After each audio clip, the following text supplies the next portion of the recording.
Dan hari ini saya akan membahas tentang bahaya perselingkuhan. Mari kita lihat dalam 1 Korintus 7 ayat yang pertama.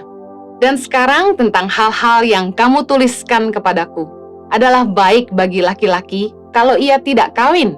Tetapi mengingat bahaya percabulan, baiklah setiap laki-laki mempunyai istrinya sendiri dan setiap perempuan mempunyai suaminya sendiri. Hendaklah suami memenuhi kewajibannya terhadap istrinya, demikian pula istri terhadap suaminya. Istri tidak berkuasa atas tubuhnya sendiri, tetapi suaminya. Demikian pula suami tidak berkuasa atas tubuhnya sendiri, tetapi istrinya. Janganlah kamu saling menjauhi, kecuali dengan persetujuan bersama untuk sementara waktu, supaya kamu mendapat kesempatan untuk berdoa. Sesudah itu, hendaklah kamu kembali hidup bersama-sama, supaya iblis jangan menggodai kamu karena kamu tidak tahan bertarak. Ada hubungan yang jelas dalam firman Tuhan tentang kebutuhan seksual dalam kehidupan manusia. Karena itulah sebaiknya laki-laki dan perempuan itu menikah, supaya mereka tidak jatuh dalam dosa percabulan. Bahkan di dalam pernikahan, Rasul Paulus menghimbau supaya di dalam pernikahan suami istri nggak saling menjauhi, karena ternyata seks merupakan kebutuhan. Dan ketika kebutuhan itu tidak terpenuhi, iblis dapat menggodai kita. Nah, bagi Anda yang sudah menikah, saya berdoa firman Tuhan ini bisa jadi pengingat, pelajaran yang berharga, dan mengingatkan kita akan kebenaran firman Tuhan. Dan bagi Anda yang belum menikah, mari kita belajar sama-sama. Kita tahu bahwa sekalipun kita sudah jadi pengikut Kristus, orang percaya, anak Tuhan, kita nggak kebal sama dosa. Nah, seharusnya sebagai orang percaya yang lahir baru, kita yang sudah dimerdekakan dari dosa, kita juga menjauhi yang namanya percabulan. Ada bahaya perselingkuhan dalam pernikahan orang Kristen, karena orang Kristen nggak kebal sama dosa. Kolose 3 dengan judul perikop manusia baru ayat yang kelima bilang gini, karena itu matikanlah dalam dirimu segala sesuatu yang duniawi, yaitu percabulan, kenajisan, hawa nafsu, nafsu jahat, dan juga keserakahan yang sama dengan penyembahan berhala. Semuanya itu mendatangkan murka Allah atas orang-orang durhaka. Kalau kita memutuskan untuk ikut Yesus, kita mulai hidup baru, jadi manusia yang baru, kita harus meninggalkan cara-cara hidup kita yang lama, pemikiran yang lama. Kalau orang yang nggak ngerti kebenaran, pernikahan itu bukanlah menjadi sesuatu yang sakral untuk dijaga, tapi bagi orang percaya harusnya kita ngerti ada batasan-batasan yang harus kita jaga supaya jangan sampai kita jatuh dalam dosa. Kita harus mematikan diri kita dari segala sesuatu yang duniawi, salah satunya percabulan. Kita harus akui bahwa banyak sekali orang Kristen yang selingkuh. Mengapa orang Kristen selingkuh? Saya ingin bagikan salah satu penyebab perselingkuhan. Yang pertama, karena tidak setia. Ada beberapa orang yang punya komitmen issue, sulit untuk komitmen dalam hubungan. Punya bawaan memang nggak setia, kelihatan dari sejak dating, dari pacaran pun sudah nggak setia. Dan di dalam pernikahan biasanya sama. Kami menemukan di banyak pernikahan Kristen, orang-orang konseling kepada kami, banyak sekali yang suaminya selingkuh, istrinya selingkuh. Ada yang nggak cukup satu, memang mata keranjang aslinya. Kemudian salah satu penyebab perselingkuhan yang kedua, pembiaran dalam keretakan rumah tangga. Seringkali ketika suami istri bermasalah, nggak diselesaikan, dibiarkan. Bahkan saling mendiamkan. Masalah-masalah di rumah tangga, keretakan yang tidak dibereskan, akhirnya akan mengarah kepada perselingkuhan. Karena tidak happy dalam rumah tangga, biasanya akan cari kebahagiaan di tempat lain. Kemudian salah satu penyebab perselingkuhan adalah kekecewaan yang terpendam. Efesus 4 ayat 26 bilang gini, apabila kamu menjadi marah, janganlah kamu berbuat dosa. Janganlah matahari terbenam sebelum padam amarahmu. Dan janganlah beri kesempatan kepada iblis.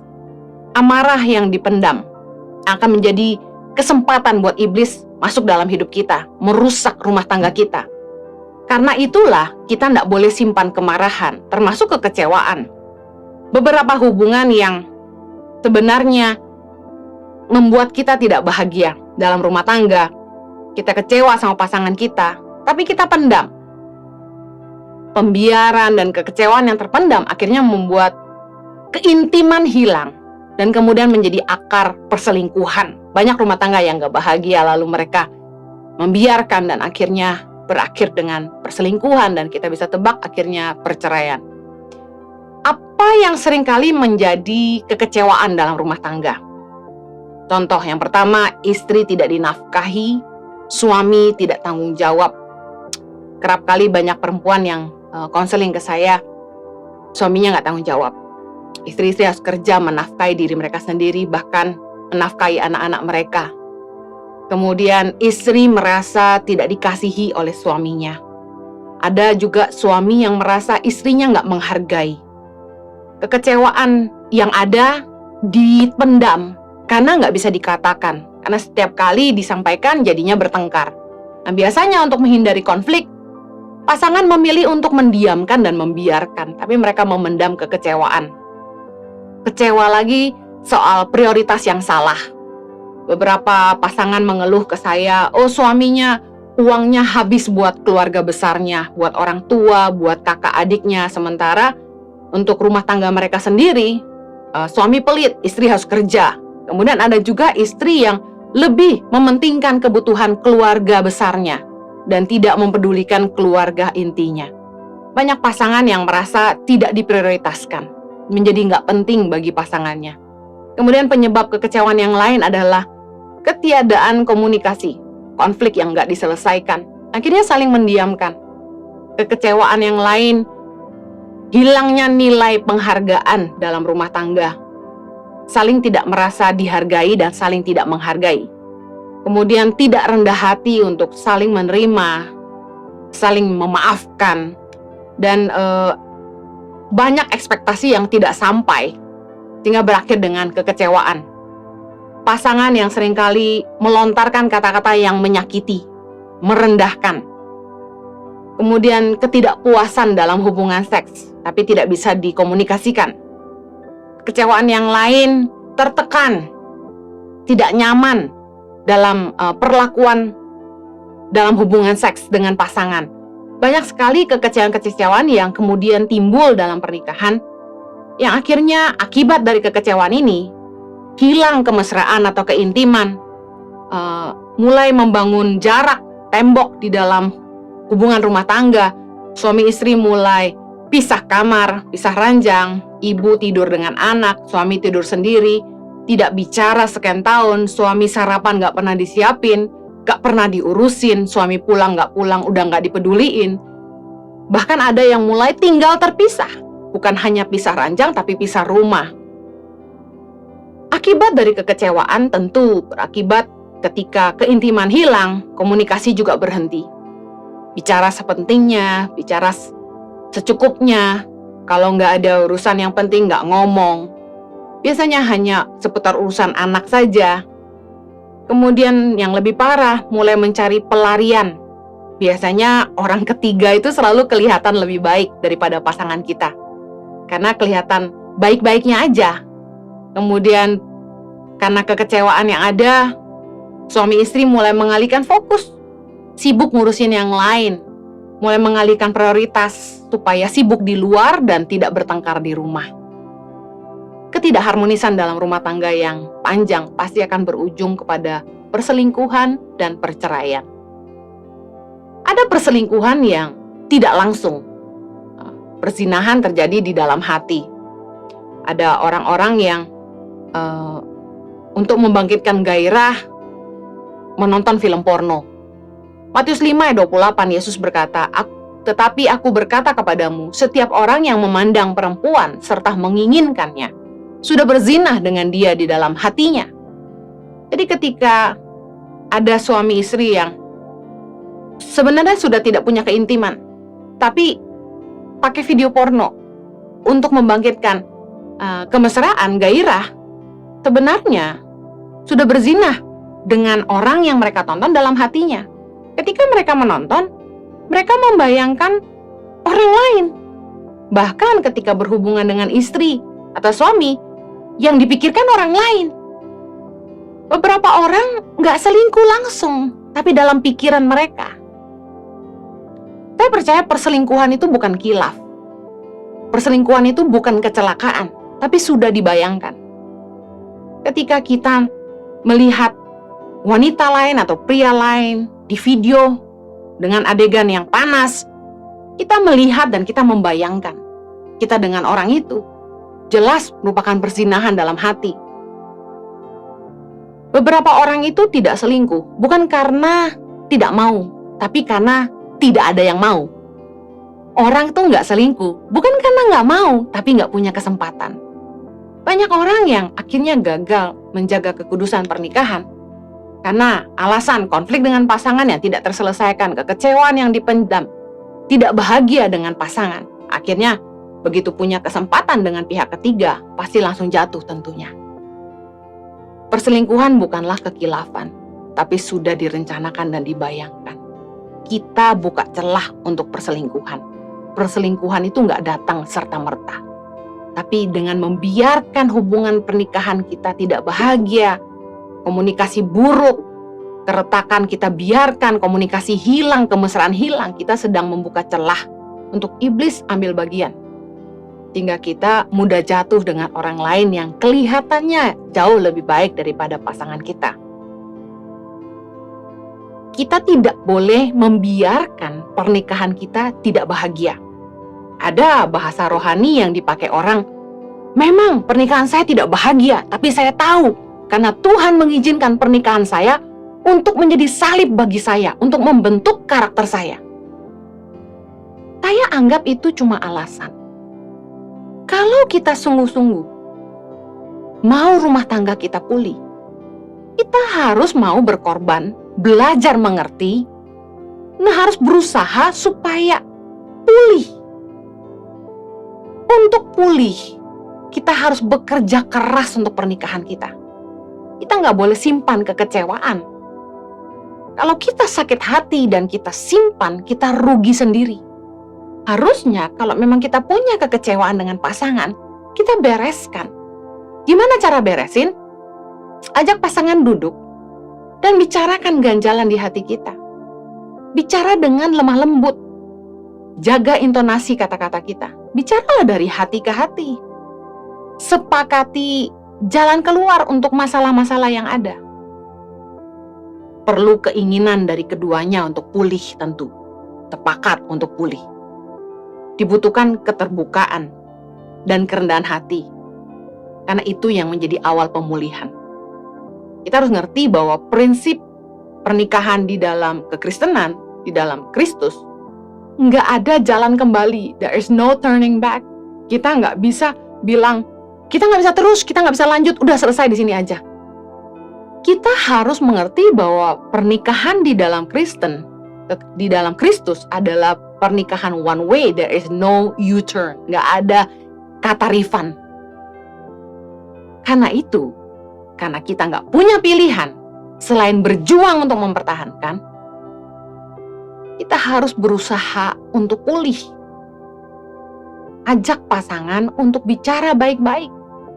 Berhenti saling menyakiti.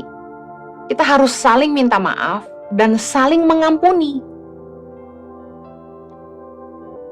Kalau kita melihat bahwa pernikahan merupakan proses yang Tuhan izinkan untuk membentuk kita jadi lebih baik, kita tidak boleh menuntut pasangan berubah. Kita yang harus punya kemauan untuk mengupgrade diri kita sendiri untuk jadi lebih baik bagi pasangan kita. Nggak ada orang lain yang harus kita senangkan lebih daripada pasangan kita sendiri. Kebanyakan kegagalan kita adalah gini, kita lebih jaga perasaan orang daripada perasaan pasangan kita sendiri yang setiap hari hidup bersama-sama dengan kita. Orang yang nomor satu yang harus kita senangkan selain Tuhan adalah pasangan.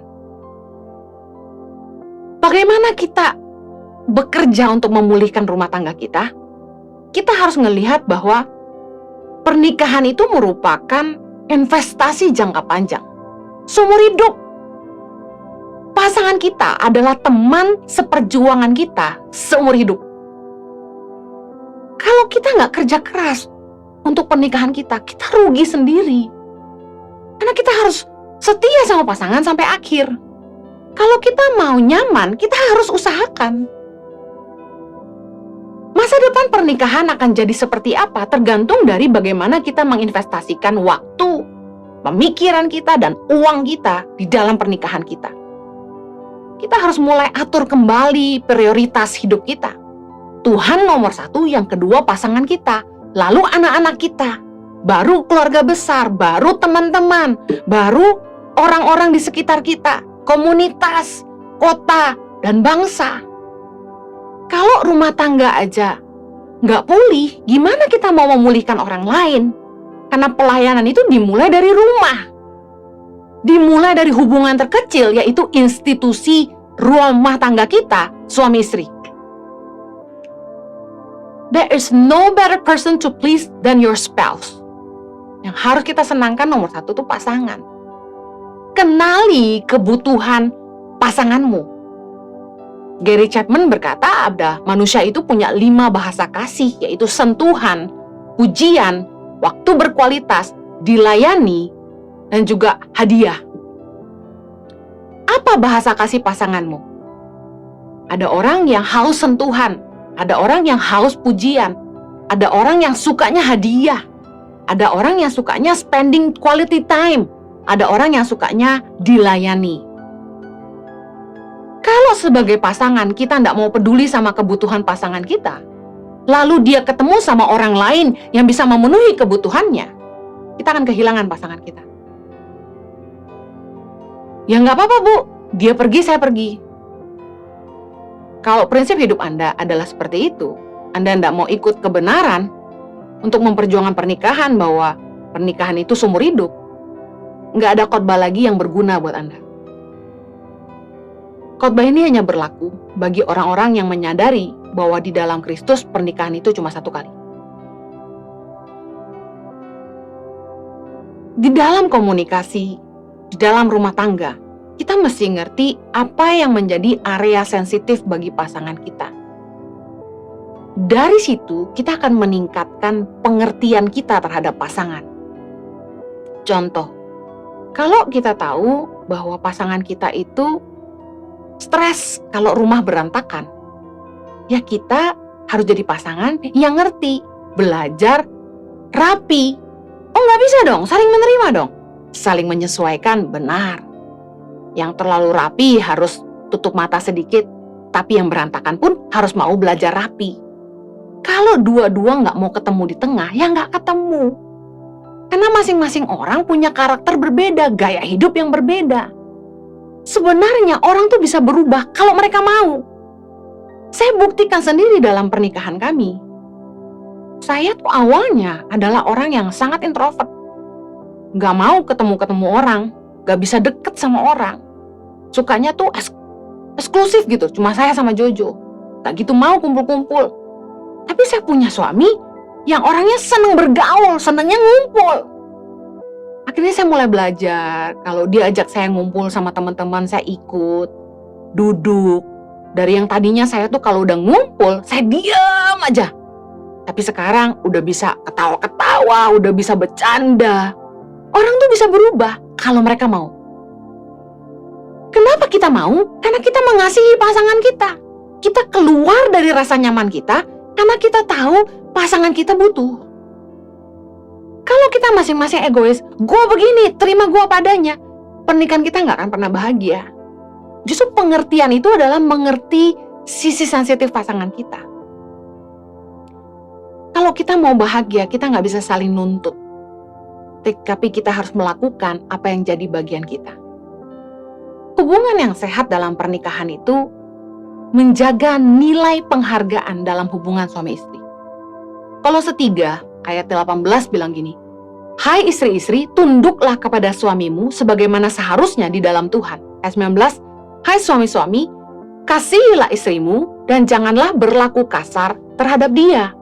Yang sering kali terjadi dalam rumah tangga begini, suami bacain ayat buat istri.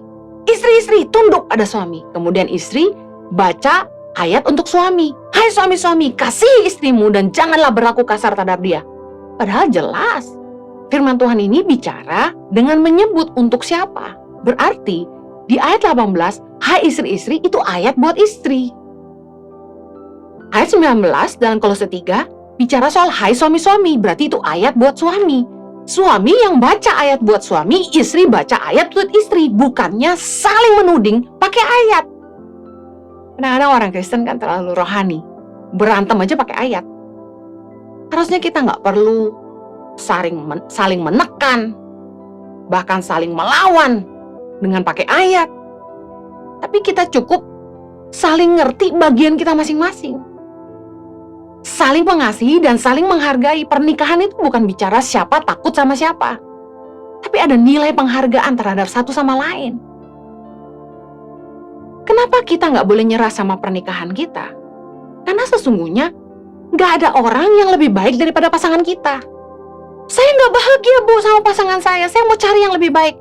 Yakin dapat yang lebih baik? Pengalaman yang saya lihat dengan beberapa pasangannya tetap punya kekurangan. Dengan siapapun dia menikah, mau 3 kali, 5 kali, semuanya punya kekurangan. No man is better, no woman is better, no marriage is better. Semua pernikahan punya masalah masing-masing. Gak ada orang yang lebih baik dari pasangan kita. Semua orang pasti punya kekurangan. Siapa sih yang gak pernah kecewa sama pernikahan mereka? Berapa banyak sih yang pernah melemparkan ucapan, nyesel gue kawin sama lo? Banyak.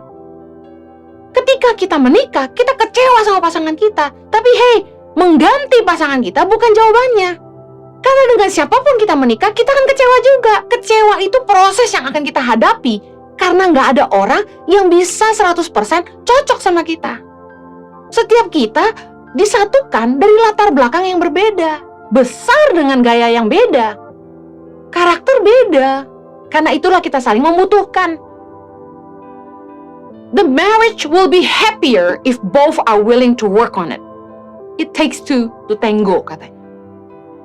Harus ada keinginan dari keduanya untuk pulih. Pernikahan membuat kita jadi lebih baik. Mengikis semua sifat-sifat buruk kita. Sifat-sifat kekanak-kanakan kita. Sifat-sifat egois kita. Saat kita diproses dalam pernikahan tentu nggak nyaman. Tapi ganti pasangan bukan jalan keluarnya. Yang berikutnya, kalau kita ingin rumah tangga kita pulih, kita harus memperbaiki kehidupan seks dalam pernikahan kita. Fix your sex life. Seks merupakan kebutuhan.